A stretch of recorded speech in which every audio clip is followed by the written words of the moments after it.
Hi, I'm Charlie, this is Stevie. We are chewing popcorn. Welcome to another Bad Movie Monday. With the release of Kingdom of the Planet of the Apes, we're going to look at Tim Burton's 2001 blockbuster. It is basically a Yeah. blockbuster. Done on $100 million budget, grossing a 362 million worldwide. This is in dollars. Mm-hmm. Planet of the Apes. So, what do you think? I actually enjoyed the film. I'm not gonna lie. But then we've talked about this before. I watch a film to enjoy it and just to enjoy the experience of watching a film. You tend to, especially when we're doing this sort of thing, tend to analyse it a bit more. But then that's your background. Yeah, I Not do. mine. Yeah, film analysis and Yeah. journalism and Media and yeah. yeah.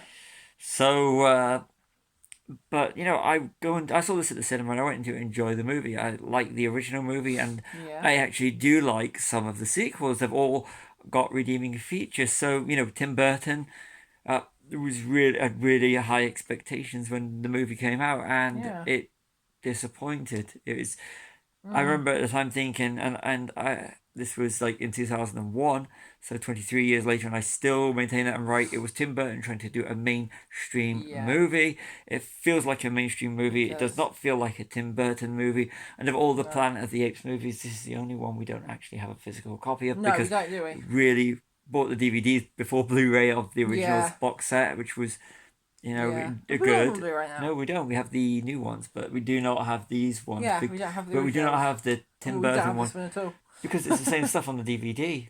Yeah. And with Yeah. Disney Plus now, you don't really need to update your No, you collection, don't. which is a shame. It Support is. physical media. Definitely support. But, with a cast like Mark Wahlberg, who went on to be in Ted, I'm not going to Yeah. say Transformers, but the Well, Ted, the yeah. two Ted movies. Helena Bonham Carter, who's brilliant in everything. Tim Yeah. Roth, who plays Thade the villain, who is great in most things he's in, except Yeah. for, I'm going to say, when they're all great in most things, I'm excluding this. Yeah. Even though he was terrifying in this. I've got He to say, was, actually. I'll take back He what I was. said. He is actually great in this movie. All the casting is great. Michael Clark Duncan, the late great Michael Clark Yeah. Duncan.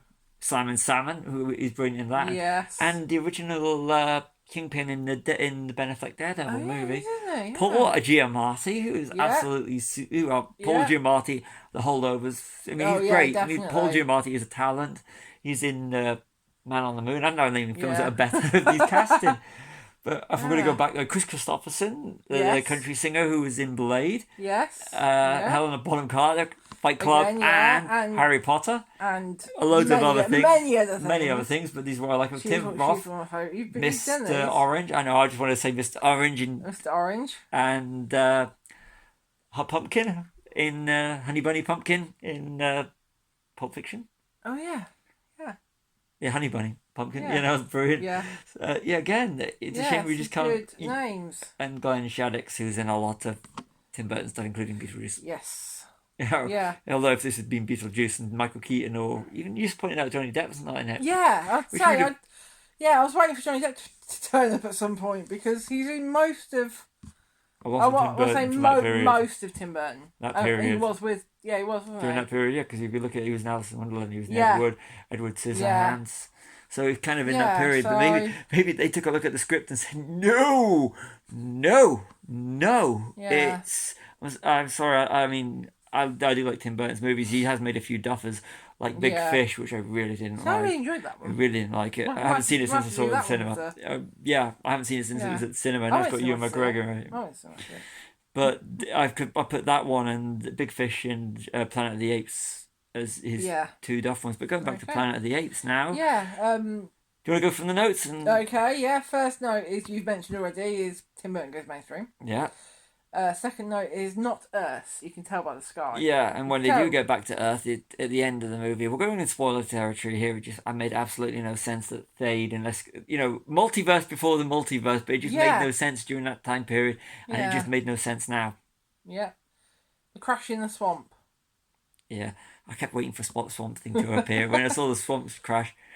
Which was Swamp Thing, and That's either the early incarnation or the TV series, which underrated. So if I'm going to promote something on this one, is the underrated Swamp Thing series that was Oh, on yeah. Prime. Brilliant series. One season, wasn't it? Yeah, they already been Good. cancelled for Yeah, even I know. aired. I know. We have some positives about this. Yeah, as but well. the studio sets that looked obvious. Yeah, they did. They looked, yeah. the fact that they went from studio sets into some external sets. At skip least one. with the original Charlton Heston and the original series, there's a lot of externals, and it actually Yeah. made the reality a little bit more rather than in this Did, one. It yeah. looked like the Ewok village at times. I thought, and that was from Yeah. 1983, and this is That's down there. 2001.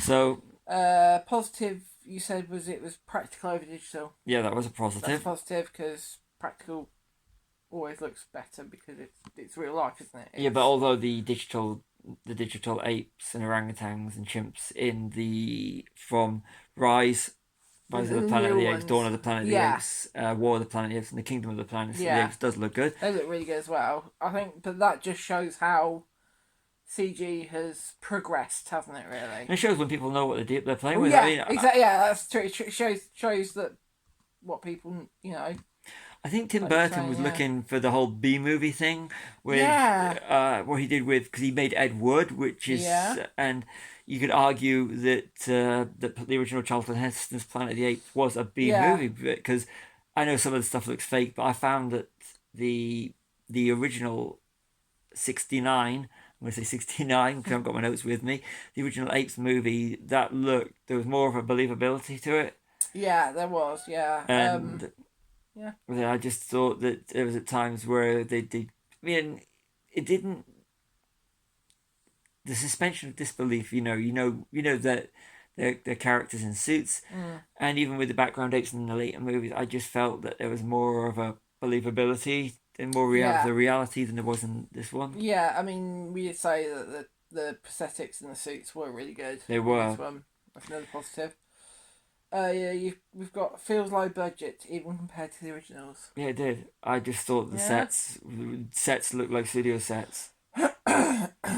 Yeah. And you got Paul Giamatti as an orangutan. Yeah, I like Paul Giamatti, and Paul Giamatti, even through the prosthetics, he was brilliant. He was really good. It goes to his testament. He of all the casters and prosthetics, he was the one the only true one I thought was believable. Yeah, he looked like an orangutan. Yeah, but it was more his performance. Oh yeah, definitely. Yeah, the superior. This is not disrespecting, like I said, I think Tim Roth was brilliant. Not disrespecting anyone else in the film. I really like the cast, and Tim Roth, because of his Quentin Tarantino connection, and even when he was in The Abomination in The Incredible Hulk, and in Shang-Chi. Yes. And in he's funny in She-Hulk. Yeah, Tim Roth is absolutely funny. So Tim Roth is a real underrated talent. He is, yeah. But in this film, he just played angry. Yeah. And so Tim Roth doing angry, and it's Talking Humans. Yeah, I prefer it when they weren't talking, and I like the way that they did it. With spoilers, War of the Planet of the Apes, the whole thing. There was no, religion. They play to CMOS. Yeah, they just think like is it Beneath the Planet of the Apes, the second one where they worship the bomb. Yeah. We like the Apes movies and the new ones, the Rise, Dawn, and War. So that's why we've got a good. We've got big hopes for Kingdom. Yeah. I put this one down. The assumptions about the humans, about how they carry diseases, and I just thought that was a bit. They're assuming that. They were teaching them like the animals. They were treating them like animals. It was reversed, but it was a very. It was very much like, don't let them think. Don't let them be wild because they carry diseases. Don't have them in your homes because they carry a lot of diseases and stuff, and it just didn't seem right. Next we've got.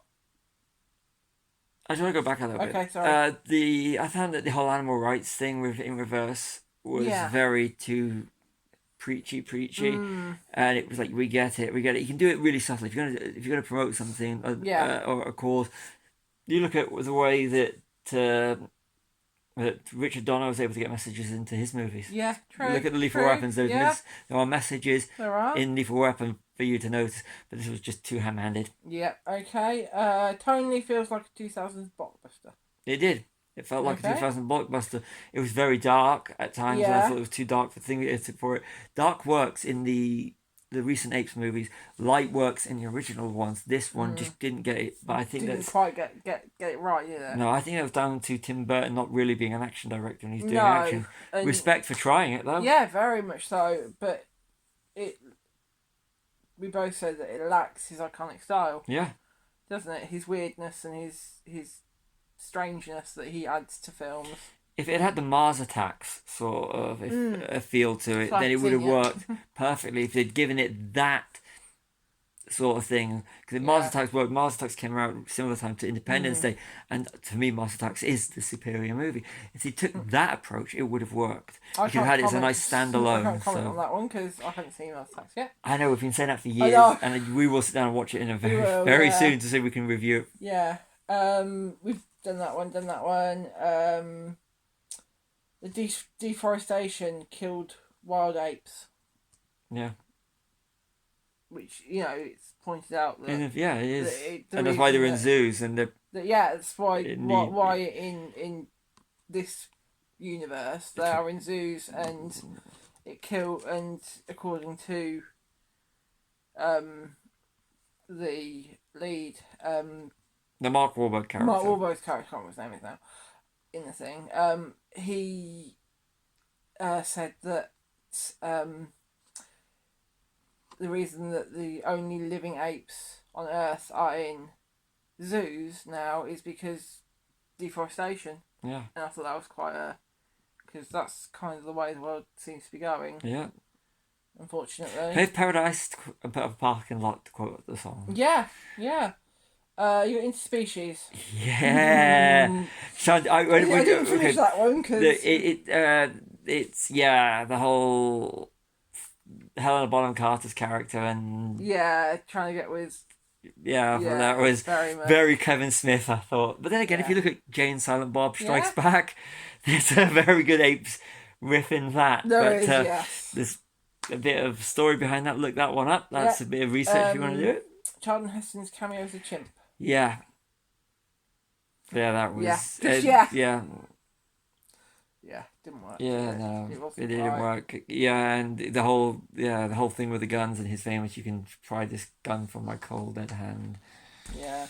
Yeah, we'll just move on from that one because we know if this reaches the USA, which it probably will. Yeah. Then I'm not going to go into this debate. We're an entertainment channel for fun. I do not want to go into this debate because we have our opinions and we don't want to get into something that's political. No. I've got about the role reversal in the past. How they state that at one point humans used to rule over apes, and I just found that quite interesting. Why they would put that in, because that kind of harks back to the originals. Yeah. Which one is it where they turn? It's one of them originals. The apes were always the humans on them. Apes on the humans. I'm sure one of the films. The Apes movies start when Charlton Heston lands. The apes are superior. Yeah, the new ones, don't they? Second one. Yeah. Because there's the uprising at the end of the first. Yeah. The uprising at the end of the first, and second and third. More is where it leads on to where it's going to go. Yeah. Kalima. Sounds like Kalima from Indiana Jones and the Temple of Doom. Yeah. We'll speed this up a little bit because we are... Charlton Heston misquotes his famous line from the original. Yep, and... Yeah. I just think that the whole movie the alternative ending. Yes. And sequel baiting. Alternative universe at the end. Yeah. Yeah. So the alternative universe ending with Thade as being the leader in a modern time, USA, and sequel baiting, and it made no sense of Thade actually being back when he was trapped in the ship. Unless he actually got back in time, but they don't explain any of this, which sequel baiting to a sequel that was never made and nobody really wanted to see it. So at the ending of it, when I remember walking out of the cinema going, well, that made no sense. Yeah. And I still think it makes no sense, and if it was for shock value, it wasn't really shocking. It was just boring. Yeah. And it was a dark colour palette. Yeah. Yeah, it's very dark, wasn't it? What else have we got? The fact they treated Seamus like God or Jesus. Yeah. Saying he'll come again. You gotta have a bit of religion in space. You do, yeah, yeah. And futuristic things, because you gotta have a bit of control, and Yeah. that's what it is. Yeah. Which I'm not going to go into another subject. We're going to try to keep this light because this would be a whole different video. And just the jumping apes get boring after a while. They did get boring, especially the amount of times they kept jumping around. And I was going, "No, he's jumping up again. Why are you jumping again?" Oh, it's not the most boring film we've watched. It just wasn't the most interesting, and of all the Planet of the Apes movies, including the original ones, which had diminishing budgets, this was the one that I found to be the one that I really don't want to have in my collection. Yeah. Thank you, Disney Plus, for having it on here, so we don't have to own it. Yes, definitely. You just said it was too polished to be a B movie. It is too polished to be a B movie. Yeah. The budget and it doesn't feel like a Tim Burton movie. No, it doesn't, and that's the biggest. Well, that's probably one of the biggest things. Yeah, was the most guilty of it. Doesn't feel like a Tim Burton movie. But then again, if you wanted to try and make a blockbuster, congratulations, you made a blockbuster. It had no substance. Well, yeah. It had no substance to it. Yeah, I think that's about it. Yeah, so this is for once you've actually been critical. It's usually me making the smart remarks. I know. So strange, isn't it? Yeah, I think it's the weakest of all the Apes movies. Yeah. And that's all I'm going to say on that. It's the weakest. I like Tim Burton. I'm looking forward to Beetlejuice. Yes. Yeah, I've always liked Tim Burton. Not What We Do in the Shadows. Dark Shadows is a great movie, underrated. Mars Attacks. Haven't seen Mars Attacks yet. Maybe I will do. International Sign of the Donut. I really like Corpse Bride and Nightmare Before Christmas. His animated stuff's really good. Ed Wood, the one I keep trying to get you to watch, and you haven't watched it all this time. In over 10 years, you still haven't watched it with me. There's lots of films you haven't watched either. But these ones I've watched are good. I keep going on about. But I'm talking about good ones. So the next Bad Movie Monday will be me and Charlie fighting it out as to who. So yes, that's it enough. You have. You both have, really. So that's another Bad Movie Monday. I've been Charlie. This has been Stevie. We are Chill Popcorn. Like and subscribe.